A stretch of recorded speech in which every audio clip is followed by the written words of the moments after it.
Hi, thanks for staying so late to listen to me talk. I just wanted to talk to you today about standing out as an intern or graduate designer. That's me on the left, in case any confusion. Bruce. I originally studied to be an animator here at Staffordshire University, it's like 100 metres that way. And now I'm a games designer, and I have been at Criterion for about 4 years. I've got to work on a range of projects, but mostly specialised around like vehicle play and second-to-second and game feel. And this is my favourite game concept. I don't know if you've ever seen this. Make your game complex, not complicated. So a good example of that might be Rainbow Six, which had a single game mode, one map, but a huge range of characters and ways to play the game. So that got players thinking about how they could do it without overcomplicating and putting people off. So I work at Criterion. I don't know if you've heard of us, I hope you have. But we are based in sunny Guildford. There's just over 100 of us now.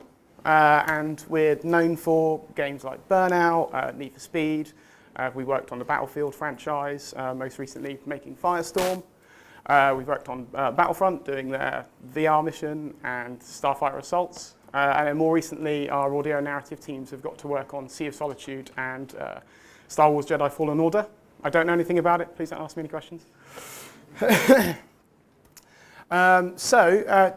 I'd like to talk to you about some of the key skills that we look for in interns and graduates at the start of their design journey.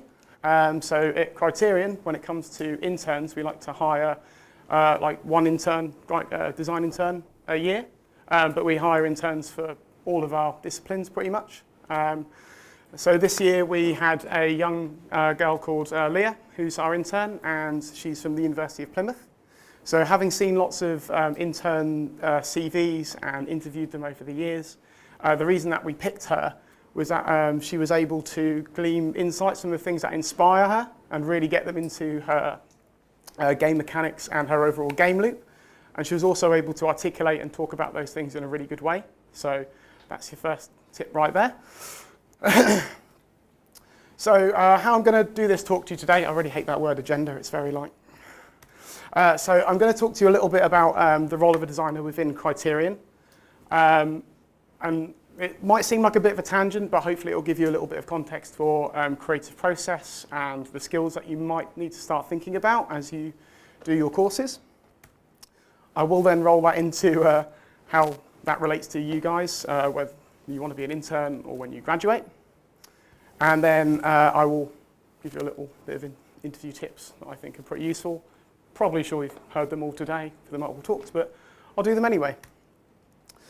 So at Criterion, we don't expect designers to sort of just be the ideas. Everyone in the studio feeds into the creative process and the overall design of the game.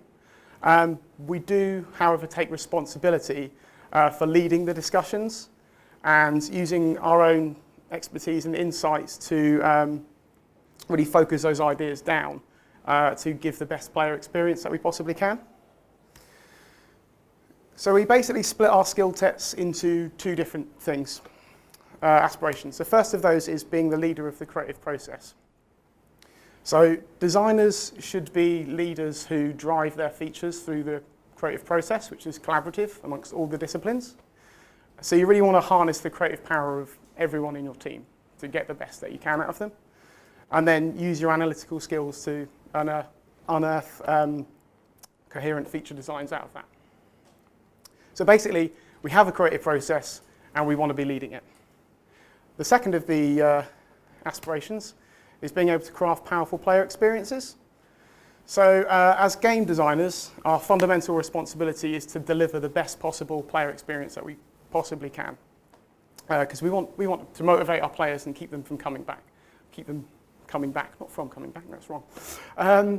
So there's a very distinct thing that we want to get out here, that we're not just making features, we're making experiences. So you want your players to feel something. So when you're going into making whatever you're making, don't just think, I'm making mechanic A, I'm not just making a jump. Like, how do you want the player to feel when you're making that jump? So as an example, in Firestorm, we decided to put a helicopter into the game. So how do we want the players to feel when they're flying a rickety old, well, not old, prototype helicopter around a battlefield? So you want them to feel like mobile and like they can go where they want to go, but also you want them to feel vulnerable, like they can get shot at any time. So you want to kind of keep them on edge and give them that experience. So with the creative process, we try not to segregate and silo our teams. So all the designers aren't over one side, engineers over the other, artists over here. We try to break ourselves up into like coherent feature teams and experience teams and get the expertise that we need to deliver on those experiences. So a team might have a designer, a producer, some engineers, a VFX guy, whatever we need to get that experience. We also have like variable workspaces. So all of our desks are on wheels, so we can move them around wherever we want to go. We've also got like big beanbag and sofa areas, like that could be open or closed depending on what we want to use them for. And again, like we do this because everyone feeds into the design of the game. So now that we've, just as an aside, just covered in post-it notes, which are your best friend. You'll really want things down. So we've got an iterative creative process that we use. We didn't come up with it. There's already been a lot of thinking into creative processes over the years. The one that we'd like to use is we looked at a method of design thinking from the Stanford Design School, and we basically evolved it to suit our purposes. So what does that look like? So if you're making a first-person shooter, you want to go out and do a load of research about what other first-person shooters are out there, what mechanics go into them, particularly around the sort of theme that you... Then you're going to want to what experiences you want out of yours, and really get the experiences and design principles sort of written down, because that will help clarify for the rest of your team what you're making. You then ideate within those constraints all the possible things that you could make to deliver on that experience. Obviously, you can't make everything that you want to make, so you need to synthesize those down into some really core things, and that might, you might get a group of things that are all kind of closely linked but not quite together. So then you might hop back to the ideate phase and redo that whole process a few times. Eventually, you'll get to a solution that you want to put in. So you'll want to test that on paper or in software. And once you've done that, it'll either work, and if it has worked, then congratulations, you're the first designer who's ever made something first time round. That's worked. Give yourself a pat on the back. More than likely not, there'll be something wrong with it or something you haven't thought of, so you'll need to hop back to one of these phases in order to come back again. Eventually, you'll get to the implement phase where you get it up to a shippable quality, and even at this point, someone from QA or a live testing or whatever will get hold of your mechanic and again break it because you've not thought about 64 people firing off a highly VFX weapon in a small room breaking the game. So that's kind of like a overview of our process. That's what works for us. When you come for an interview or something with us, we like to hear about how you guys work. How did you get to where you got to with your mechanics, with your game loop? Why did you make it the way you made it? What were the decisions you had to go through? So I'll talk a little bit about what sort of skills our designers have, or what we aspire to have. So here's a big wall of text. It's pretty scary, but my notes thing. So our design team spent a long time thinking about all of the skills that are necessary to deliver on both of those aspirations. Don't panic. I don't expect you to know all of these. Even me, an experienced designer, I'm still working on growing into some of these, getting good at them. But really what they'll do is help you really master whatever creative process that you intend to use.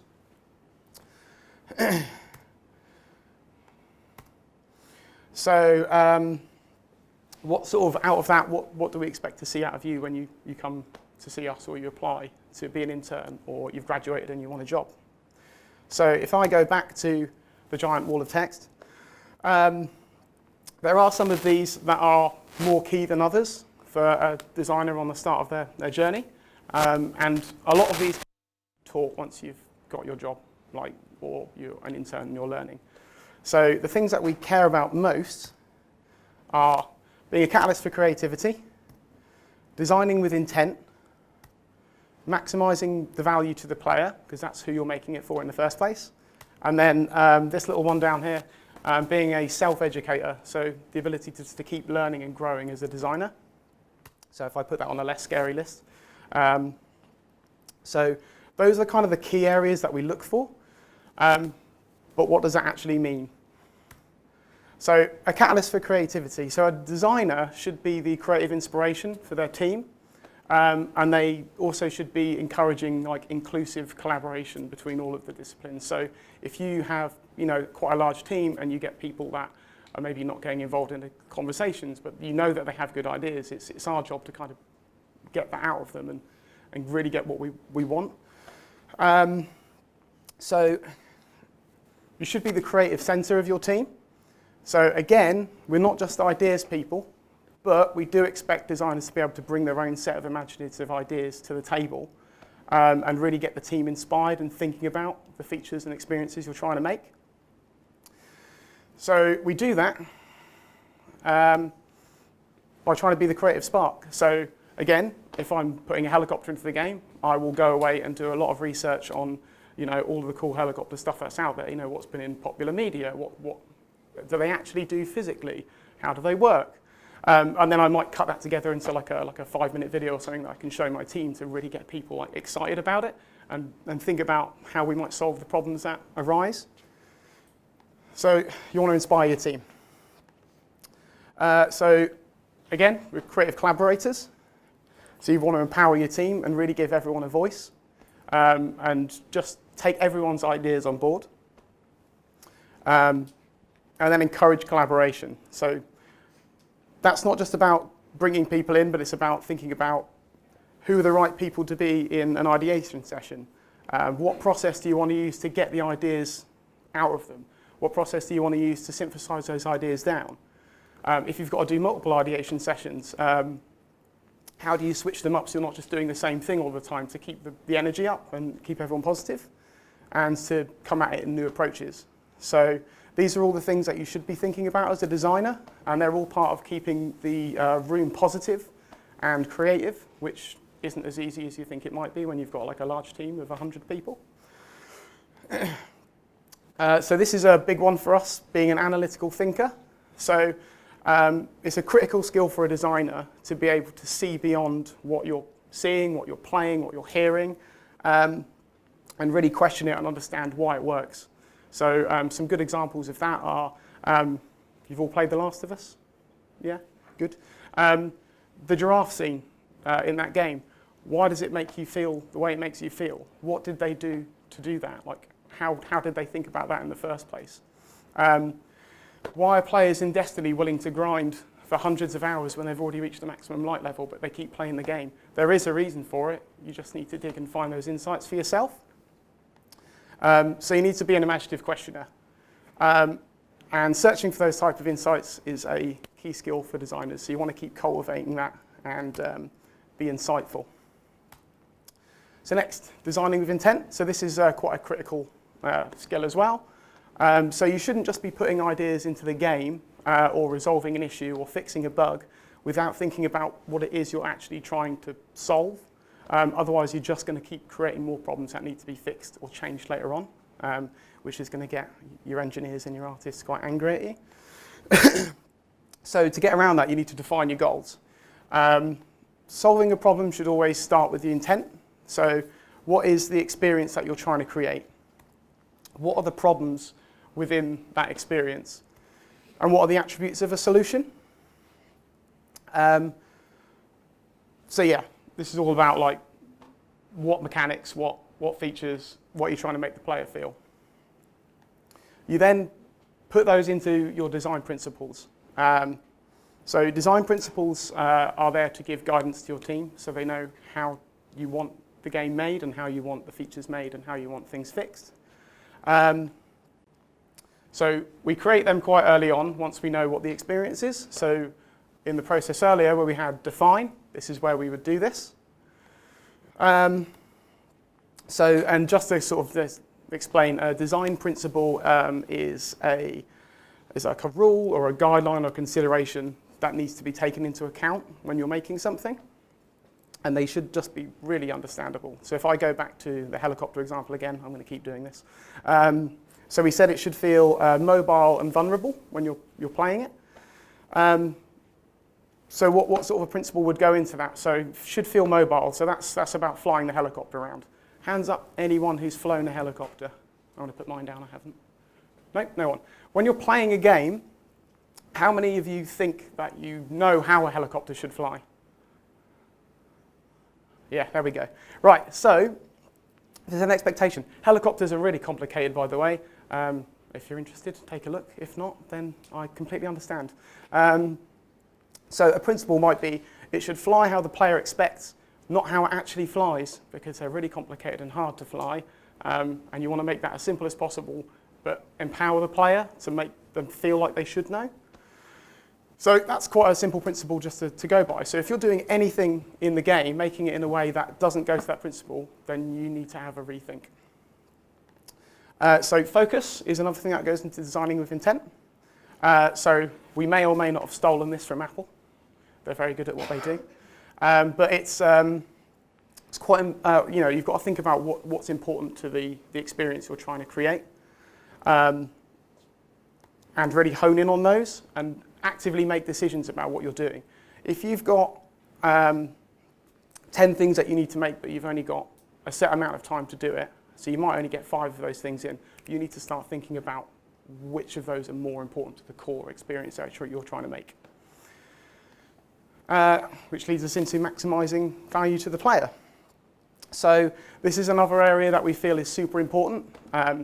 Designers are often seen as people who just want everything, like children in a candy store. It's all delicious, it's all great, we want it. But we don't have time to do that. And to be honest, a lot of things that we want, they won't make much of a difference to the game that we're trying to make. So we need to think about what our players value in what they're doing. So if you're trying to make a serious hardcore first-person shooter, do you really need those Splatoon shooter mechanics? Probably not. And then you think about what features and experiences will go into delivering that experience. You need to think holistically. So quite often what happens when you're making something is that you'll have tunnel vision just on what you're making. So with the helicopter, if I just went off to one side and just thought, oh man, this helicopter's really cool, and then I never actually think about how that fits into the overall game, then I've probably messed up, and so a bunch of other people. So you usually get to this phase when it's at a point where you put it into the game and people can play it. You need to take a step back and take feedback from everybody about how that thing is playing and be able to know how to act on it so that it fits in with the rest of the experience and really understand the value of that feature and what it's bringing to the table. And then you think about that within the context of the experience that you're making it in. So then you need to, as I hinted at earlier, prioritize effectively. So everything that you make in a game has a cost, and you always have a limited amount of time to do it, a limited talent pool, and a limited amount of money. So again, if you've got something that takes 5 weeks to make, that isn't really adding much to the game, but then you've got another 5 weeks to make something else that's going to change that player's life, it's pretty obvious what you're going to do. But when you've got a list of like 100 things that need going into a game, you need to be able to go away and really think about what it is that you're making and weigh that against what the players actually will want out of the game and make those priority decisions about what it is you're going to get your team making. And more often than not, you won't just do that on your own. You'll do it alongside your producers and your DDs and everyone who's managing people's time. But their considerations won't be the same as the designers. They'll be thinking about a product level thing. We're thinking about what the player's actually going to want to feel and do. Being a self-educator. So there's no definitive knowledge of what gets players playing games. As I said earlier, why do people grind away on Destiny for hundreds of hours when they've basically already finished the game? They enjoy it, but there's got to be a more core reason for that. So we need to constantly further our understanding of what motivates play and really the understanding of the design craft and how to develop our own creativity.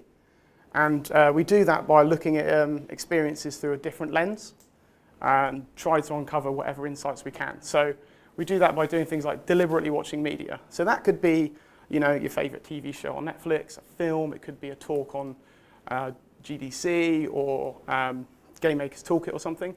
But when I say watch it, I don't just mean watch it and sit back. I mean sit back, watch it, and really think about what is it you enjoy about this or don't enjoy about it. Make some notes, whether they be mental or actual. Try to pick apart the things that you watch and do in your lives, and because those are all going to feed into what you're making, right? And the same thing is true for books and articles that you might read. So again, these could be design books. These could be novels that you like. It could be an article on Gama Sutra or something like that. Really pick it apart and take that into your own insights. I've heard a few people say this today, and it's absolutely true. Play a variety of games. If you're a Heroes of the Storm player and that's all you play, well done. Not that chap over there, he's shaking his head. You're a League of Legends man, aren't you? That's great, but that won't give you much context for what else is out there. So you need to get outside of your comfort sort of zone and play things that you don't normally play, because there'll always be something that you can take out of a game that you can potentially use later on. So there might be something from that racing game, like a UI element or something like that. But when you do your first-person shooter, you're like, oh, I remember, I got it out of that game. So really, and I don't expect people to play every game that's ever out there, because we've all only got a finite amount of time, right? But just try to do things that you wouldn't normally do. And then obviously you're going to try to practice those skills in software, which I'll touch on in a minute. Right now, I'll change the thing in this. So when you go into software, there isn't a single studio in the world that's going to expect you to be software experts. Okay, you're not going to know how to solve every problem in software. I still absolutely don't, and I'm multiple years into my career. But that's okay. What we do like to see, though, is that you can demonstrate your skills and insights in those software packages, whatever that might be. And then tell us about how you did that and why you did that. So be proactive. Unity, Unreal, they're both free. Get out there, use them. And then specifically from a design craft, we're not expecting you to come up with the most polished thing in the world. We're designers, we're not artists, we're not audio people, we're not coders. So when you make things, think about the design of it and why you're making it and what you're really trying to achieve and make me feel. Which is that. Talk about why you made it. Why is just a word that I'm going to keep bolding and italicing because it's important. And then the last thing for software skills is making small but focused things is okay. I would rather you came to an interview after having shown me 5 smaller little experiences that are 5 minutes long that have a coherent game loop or a very particular mechanical skill you're trying to show off, rather than I tried to make Destiny 3, but I've utterly failed because it's just me making it, because you're not really going to see anything out of that. So focus what you're doing and show me what experience you're trying to deliver. So that view of those skills. Again, I don't expect you to remember all of that, but hopefully you've taken some of it in, and it'll get you thinking a little bit about how you can put that into your work at university and how you can show us those sort of skills when you come to interview, should you get through. Which leads me on to this, interview tips. So it's okay to be nervous. I've interviewed quite a lot of people over the years, and I've not seen a single person who's not been a little nervous. Some people have cried, some people have, let it get to them. Other people do come in quite stony-faced, but you can still see that they, struggle a little bit. Again, totally okay, expect it to happen. An interview for a design job should not be a memory test. If you've made something absolutely wonderful and you could spend half an hour talking about it, that's brilliant. I don't expect you to have memorized the whole talk the whole way through. Come up with your notes, write down your design process as you're making things. If you turn up with all of this stuff and are able to talk through it, it's only going to strengthen your position, because you're able to justify what you've done in a coherent way that I can take in, and I can see your thinking, I can see your working. Again, and this goes for any games company, play our games. If you turn up and you've never played a single one of Criterion's games, I'm going to be like, you did know that you're interviewing here though, right? So play our games, doesn't have to be all of them, one or two of them, and give us your insights about what you thought about them. What did you like? What didn't you like? Make it a conversation. Don't be sycophantic about it. You know, we all know that you want the job, but just be respectful about how you come in and offer those insights. And then this, again, why is important? This is the most important thing for any designers. You always need to justify what you're doing, and because we're the ones who are driving the rest of the team to make it. So again, if you're talking about one of the games that you've played that we've made, and you've got an insight about how you think it could be better, that's great. Doesn't mean that I'm going to think you're right or wrong, but what I want to see is your thought process and how you got to that conclusion. So yeah, always think about why, be insightful, and use those insights to really drive what you're thinking about creatively. So yeah, and that's me.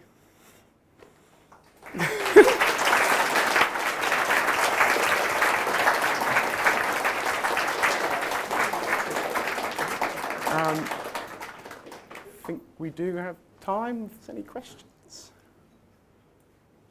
You all just want to go down the pub, don't you? Yeah.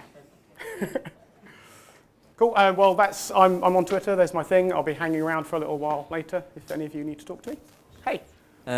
Just a bit of a question, not really about what you talked about, but I'm just curious. What is A, the favourite game that you've worked on, and B, the favourite game that you haven't worked on? But the favourite game that I worked on, I'm slightly biased here. So when we worked on Battlefront 2, so we did all the Starfighter Assault mode. So for me, growing up as a child, working on Star Wars was just like, that's a dream come true, right? And I got to go in, and having played all of the Star Wars games for many years, growing up, being able to have somebody come up to me and like, Alan, what should an X-Wing do? I'm like, this is brilliant. I can now just design all of this from scratch, and you get to work with Lucas and things like that along the way. So that's really cool. The favourite thing I haven't worked on, oh Christ. So before I became a designer, I used to be QA. So I don't think I could name a particular one, but there were a lot of projects where I was very sad. And that's, not, multiple companies. So I don't want to speak ill of them. So any more?